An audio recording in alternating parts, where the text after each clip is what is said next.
शरारती बच्चा अपनी ही मां को जान से मारने की नीयत से उसे एक चट्टान के किनारे तक ले गया और फिर उसकी क्षणिक लापरवाही का फायदा उठाकर उसे चट्टान से खाई में धकेल दिया।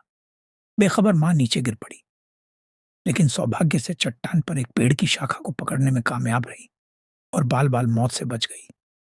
भयभीत होकर उसने उम्मीद की कि ऊपर उसका बेटा उसे बचा लेगा, इस बात से अनजान कि उसने पहले ही चुपके से एक बड़ा पत्थर उठा लिया था और उसे आखिरी वार करने की तैयारी कर रहा था। ठीक उसी नाजुक क्षण में उसका भतीजा मार्क प्रकट हुआ और लड़के को पकड़कर महिला की जान बचा ली। फिर ऊपर मौजूद दोनों आदमी आपस में हाथापाई करने लगे और एक दूसरे पर जमकर वार करने लगे। थोड़ी देर की शांति का फायदा उठाकर महिला हताशा में चट्टान पर वापस चढ़ गई और अंततः खतरे से बच निकली। दोनों आदमी पूरी तरह से निराशा में डूबे हुए थे, इस बात से अनजान कि उनके बगल में एक अथाह खाई है। ठीक उसी नाजुक क्षण में जो महिला अब भी ऊपर चढ़ी थी, उसने तुरंत प्रतिक्रिया दी और नीचे गिर रहे दोनों आदमियों को पकड़ लिया और एक त्रासदी को होने से रोक दिया। हालांकि दोनों हाथों में एक एक बच्चा पकड़े रहने के कारण उसकी बाहें जल्दी ही कमजोर पड़ने लगीं, खासकर इसलिए क्योंकि उसके हाथ घायल थे। अब दूसरे बच्चे को बचाने का एकमात्र उपाय एक बच्चे को छोड़ देना था, लेकिन इस स्थिति ने महिला को एक कठिन परिस्थिति में डाल दिया। एक तरफ उसका भतीजा था जिसने अभी उसकी जान बचाई थी, और दूसरी तरफ उसका अपना सगा बेटा। हालांकि उसके बेटे ने अभी उसे जान से मारने की कोशिश की थी, लेकिन एक मां होने के नाते वो उसे छोड़ नहीं सकती थी। महिला को यह नहीं पता था कि उसका प्यारा बेटा वास्तव में एक पूरी संतान का जन्म था। कहानी कुछ दिन पहले शुरू होती है। मार्क की मां का बीमारी के कारण दुखद निधन हो गया। उसके व्यस्त पिता के पास मार्क को अपनी बहन के साथ रहने के लिए भेजने के अलावा कोई विकल्प नहीं था। उस रात मार्क अपनी मां को बहुत याद करते हुए अपनी चाची की बाहों में अपना चेहरा छिपाकर रोया। हालांकि इस दृश्य ने उसे अपनी मां के प्यार से वंचित कर दिया। मन में द्वेष रखते हुए हेनरी ने अपने चचेरे भाई को मृत्यु से भी बदतर सजा देने का फैसला किया। अगले दिन हेनरी मार्क को अपने तथाकथित गुप्त ठिकाने पर ले गया और उसे वह पुतला दिखाया जो उसने बनाया था। मार्क पूरी तरह से असमंजस में था। उसे समझ नहीं आ रहा था कि उसका चचेरा भाई उसे पुतला क्यों दिखा रहा है। हेनरी ने कहा कि अगर मार्क उसकी मदद कर सकता है तो वह उसे एक ऐसा दृश्य दिखाएगा जिसे वह कभी नहीं भूलेगा।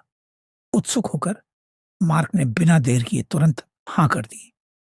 अपने चचेरे भाई के निर्देशों का पालन करते हुए मार्क पुतले को एक ओवरपास पर ले गया। इससे पहले कि वह कुछ कर पाता, हेनरी ने पुतले को पुल से नीचे धकेल दिया। इस अचानक हरकत से सामने से आ रही एक बस चौंक गई और पलट गई। पुतले से बचने में असमर्थ पीछे के वाहन भीषण आग की चपेट में आ गए।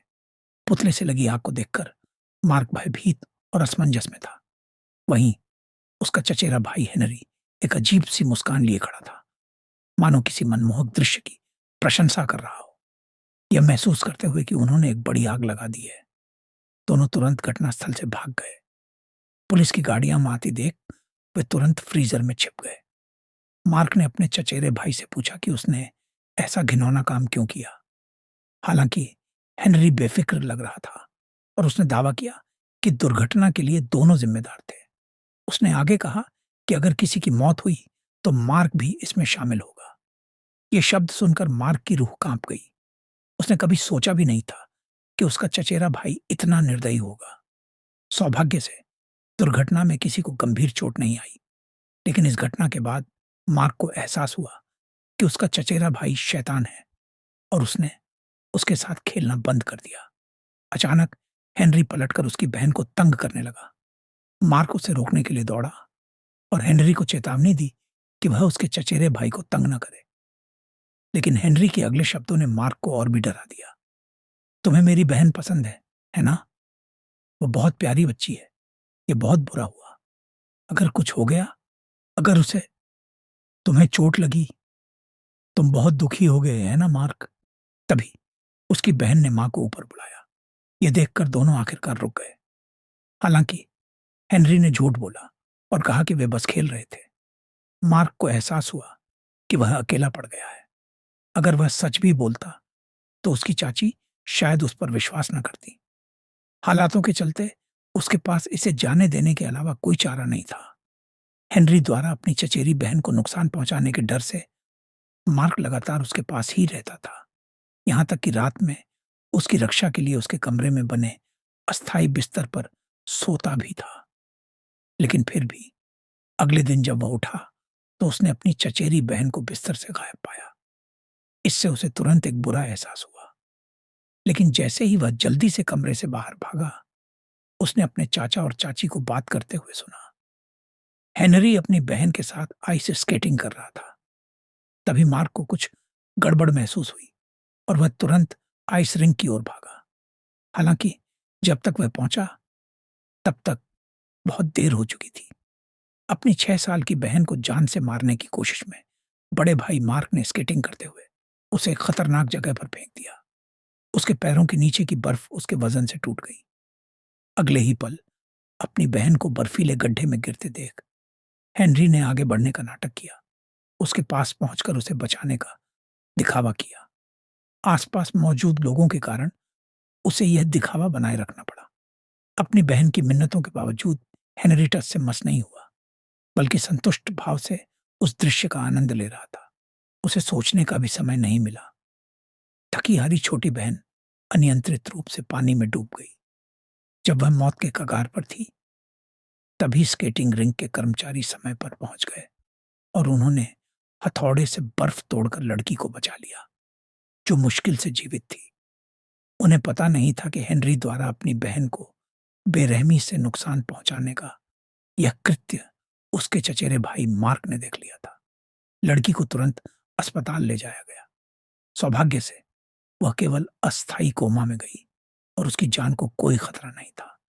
अस्पताल में अपने चचेरे भाई की बनावटी पीड़ा देखकर मार्क ने अपनी चाची को सच बताने का फैसला किया। इसलिए अगले दिन जब उसकी चाची अकेली थी तो उसने उन्हें बताया कि उसकी चचेरी बहन का पानी में गिरना कोई दुर्घटना नहीं थी, बल्कि उसके चचेरे भाई हेनरी का काम था। हालांकि उसकी चाची ने उस पर विश्वास नहीं किया।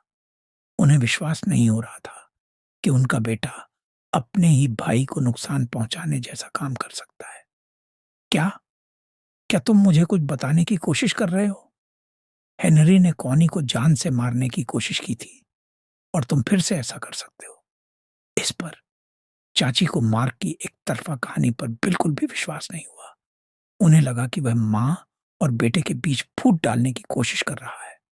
वह गुस्से में मुड़ी और चली गई। हालांकि उसी शाम हेनरी अपनी बहन को चुप कराने के इरादे से उसे मारने के लिए चुपके से उसके अस्पताल के कमरे में घुस गया। अचानक उसकी मां जाग उठी, जिससे दोषी महसूस कर रहा हेनरी चौंक गया। ये देखकर उसकी मां ने इस पर ज्यादा ध्यान नहीं दिया। बस यही सोचा कि हेनरी अपनी बहन से मिलने आया है। यह देखकर कि वह सफल नहीं हो सकता, हेनरी ने कुछ शिष्टाचार की बातें की और कमरे से चला गया। अगले दिन वह अपने चचेरे भाई मार्क के पास गया और उसे चेतावनी दी कि वह कुछ न कहे, वरना वह बड़ी मुसीबत में पड़ जाएगा। हालांकि मार्क आसानी से डरने वाला नहीं था और उसने चेतावनी को गंभीरता से नहीं लिया। अचानक हेनरी फिर बोला, उससे पंगा मत लेना। मार्क तब समझ गया कि उसका शैतानी चचेरा भाई फिर से हमला करने वाला है। ठीक उसी रात उसने पाया कि हेनरी उसके बिस्तर से गायब हो गया था। वह अपनी चचेरी बहन को देखने के लिए दौड़ा। शुक्र है कि हेनरी ने उसे कोई नुकसान नहीं पहुंचाया था। तभी उसे रसोई से कुछ आवाजें सुनाई दी। जैसे ही वह नीचे गया, उसका चचेरा भाई हेनरी उसके पास आया और खाने में जहर मिलाने की बात कबूल कर ली। लड़का गुस्से से बौखला गया और घर का सारा खाना तहस नहस कर दिया, क्योंकि उसके दुष्ट चचेरे भाई ने जहर मिलाने का दावा किया था। उसे जरा भी अंदाजा नहीं था कि हेनरी झूठ बोल रहा था। हेनरी ने चुपके से उसके माता पिता को इसके बारे में बता दिया था। मार्क की रात में खाना बर्बाद करने की हरकतों के कारण उसके माता पिता उसे सनकी समझने लगे। उसे उसके कमरे में बंद कर दिया और यहां तक कि उसे मनोवैज्ञानिक के पास भेजने पर भी विचार करने लगे। वह अब पूरी तरह से चुप हो गया था। खुद का बचाव करने में असमर्थ था। लेकिन तभी मार्क ने खिड़की से बाहर देखा और यह देखकर भयभीत हो गया कि उसका दुष्ट चचेरा भाई उसकी चाची को वहां से भगाने की कोशिश कर रहा था। कुछ बहुत गलत होने का एहसास होने पर मार्क जोर से चिल्लाया और उसे रोकने की कोशिश की। हालांकि कमरे में ध्वनिरोध इतना अच्छा था कि उसकी चाची उसे बिल्कुल भी नहीं सुन पाई।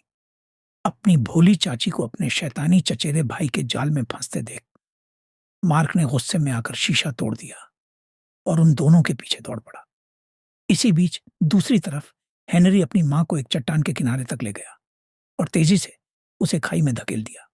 सौभाग्य से एक पेड़ की डाल ने उसे सही समय पर पकड़ लिया, लेकिन सांस लेने से पहले ही ऊपर खड़े उस आज्ञाकारी बेटे ने एक पत्थर उठा लिया। हेनरी नहीं, नाजुक समय में भतीजा मार्क ठीक समय पर पहुंच गया और उस विक्षिप्त हेनरी से लड़ने लगा। इस मौके का फायदा उठाते हुए महिला भी ऊपर चढ़ने की कोशिश करने लगी। दोनों को चट्टान से नीचे गिरते देख वह आगे बढ़ा और उन दोनों को पकड़ लिया। हालांकि महिला की कमजोरी के कारण वह केवल एक बच्चे को ही बचा सका। यह देखकर हेनरी तुरंत साजिश रचने लगा। बार बार अपनी मां से माफी मांगता रहा, पश्चाताप करने का वादा करता रहा और उसे यह जताने लगा कि उसे अपने चचेरे भाई को छोड़कर उसे बचा लेना चाहिए। इस बीच मार्क ने तो उम्मीद ही छोड़ दी थी। आखिर वह अपनी चाची का जैविक बच्चा तो था ही नहीं। अब वह महिला पूरी तरह दुविधा में फंस गई थी। बहुत सोच विचार के बाद उसने एक कठिन फैसला लिया। अंततः उस जघन्य हेनरी की मौके पर ही मौत हो गई और फिल्म वहीं समाप्त हो गई।